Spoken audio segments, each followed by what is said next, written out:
Cliff, welcome to the St. Augustine's Asylum for the Mentally Ill.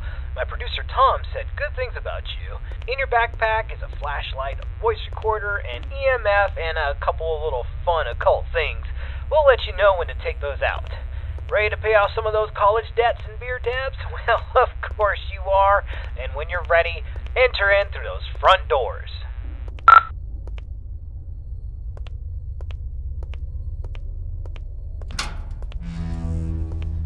Nice, the door was unlocked. It can get a little sticky sometimes. So here's the story behind the St. Augustine's Asylum for the Mentally Ill. It was founded in the 1880s, closed in the 1960s. A lot of nasty stuff happened here. I mean, this place is only supposed to house around 500 patients, but at its peak, it was around 3,300 patients in here. I mean, the place was, less of a hospital and more of a place where you dropped your problems off and hoped they disappeared.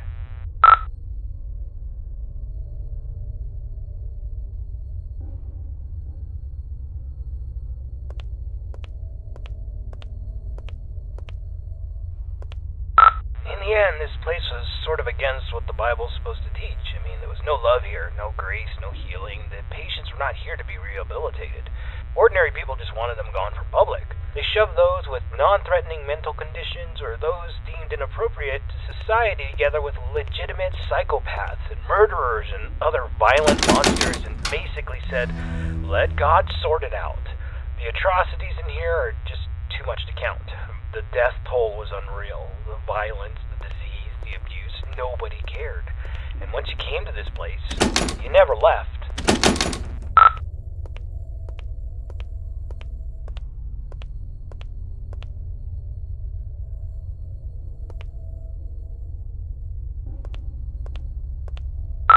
This is where the 100 hallways patients would convene, and we heard that the patients pre-1920 actually received decent care. Then the war hit, the depression hit, and then the budgets all fell apart. The room you stand in once healed 20 patients in need of attention. By the end, 150 patients would pass through this room, naked, starving, attacking each other, flaying themselves with metal wires from their beds. Be careful where you step.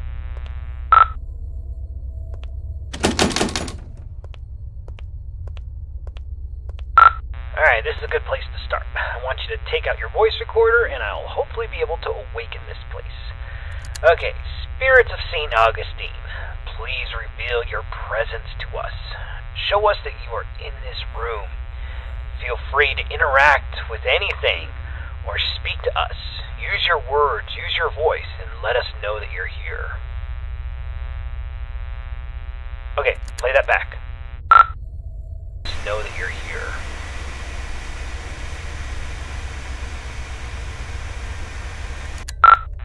Nothing. Alright, let's try that again.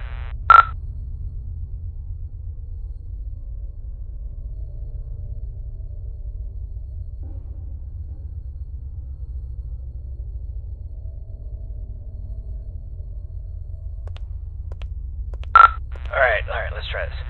Ghosts of St. Augustine, please let us know that you are still in this hospital. I give you permission to reveal yourself. I give you permission to come to life. Just give us a sign that you're here. Tell us where you are. Speak to us now into this microphone. Alright, check that. Now into this microphone. Alright, let's try one more spot.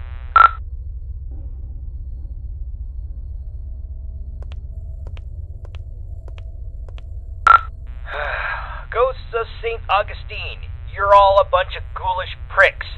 Show up or piss off!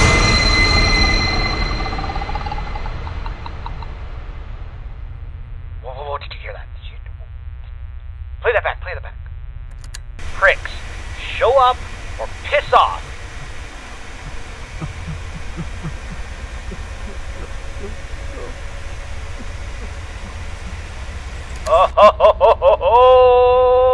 Alright, looks like we got an investigation. Alright, I want you to go down the morgue hallway, and we're going to continue our investigation in the other gathering area.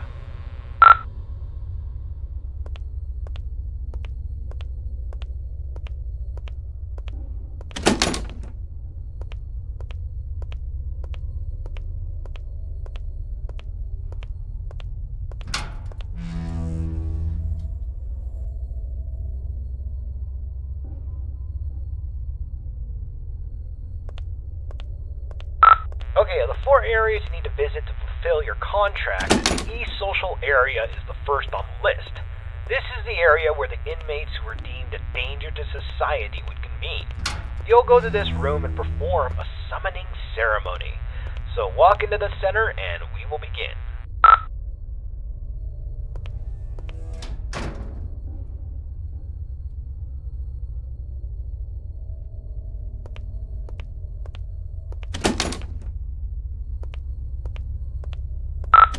Entrance to patient cells 200 to 219. We're talking extreme bipolarism, schizophrenia, dementia. Not necessarily dangerous, but it could be a challenge for society. Dang, the door's locked. This sucks.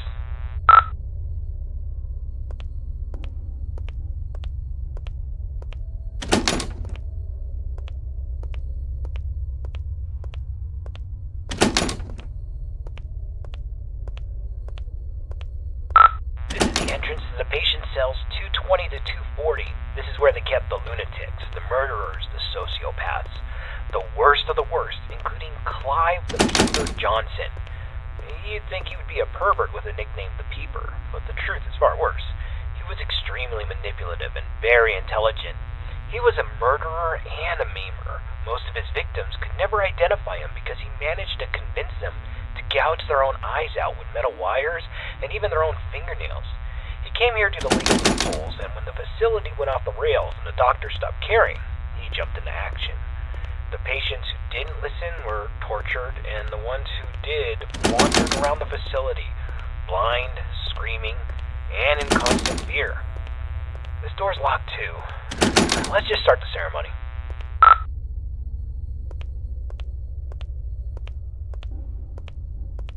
Spirits inside this asylum, we know that you're here. We release you from your restraints. Come forward and live again. This person is no longer shielded from the realm of the dead.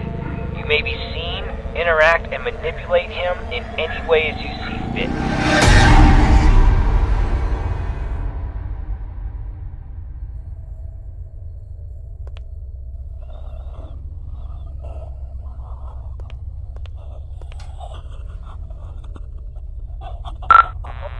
Stand there. Go check it out.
Alright, get out of this hallway and take your second right.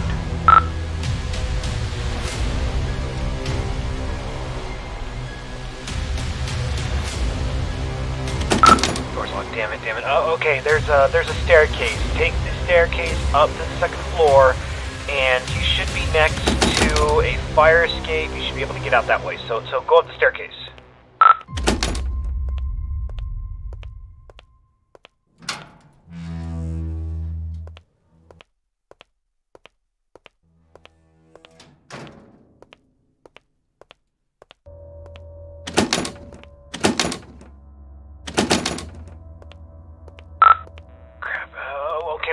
Let's go get something to pry this door open. Go back downstairs. I bet you there was something downstairs we could probably use. Hold on. That staircase wasn't there before. This place doesn't even have a basement. What is going on? Alright, just... I don't think you got any other choice. I think you gotta make your way downstairs.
about the eyes, I kind of had this from you. There's an urban legend, and I repeat, it's an urban legend about the peeper, Clive Johnson. You see, there was a patient who suffered from dementia and swore that Clive was more than just a mere man, and he would kind of haunt this patient all throughout the day. Rampant hallucinations that progressively got worse, but at night he never saw the peeper.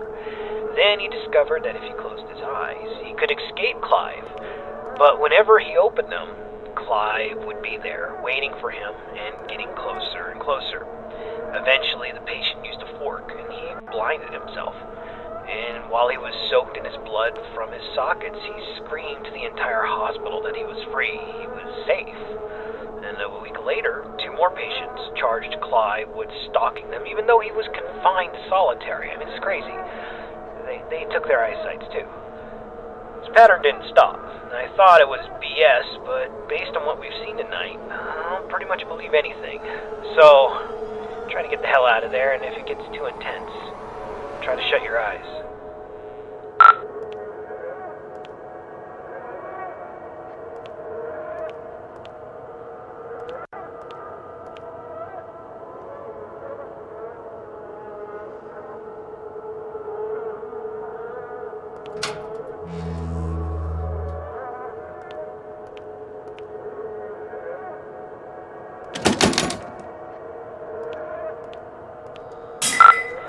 Flashlight broke. I can't use that anymore.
Closer.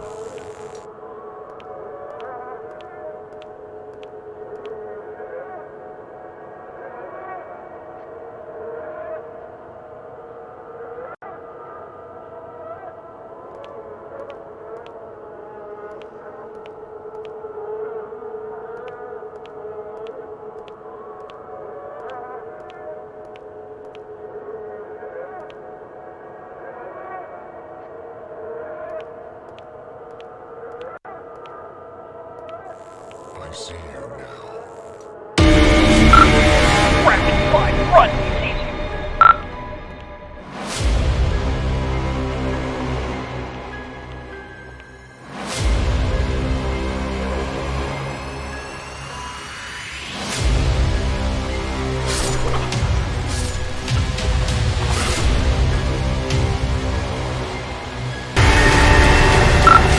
Ignore them!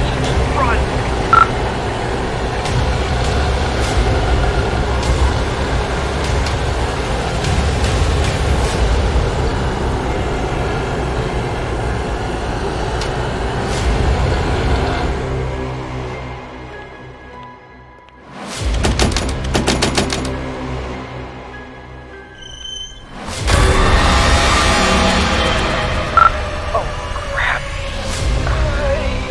Got a choice.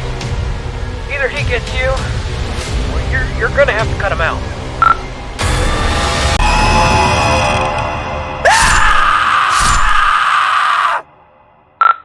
Holy crap, man. I can't believe you just did that. You freaking gouged your eyes out with a scalpel. Are you alright? I know you're not. Holy crap. Alright, we're getting a picture from your camera. Bad news is it's pitch black. There's no light. Your room, there's nothing I could see. The flashlight went out, and we don't even know where you are. I'm not going in there. Are you going in there? I'm not going in there. Hell no. Look, if you can't feel anything, I'm sorry, but we're not coming. I'm sorry, man. I have to go. I'm sorry.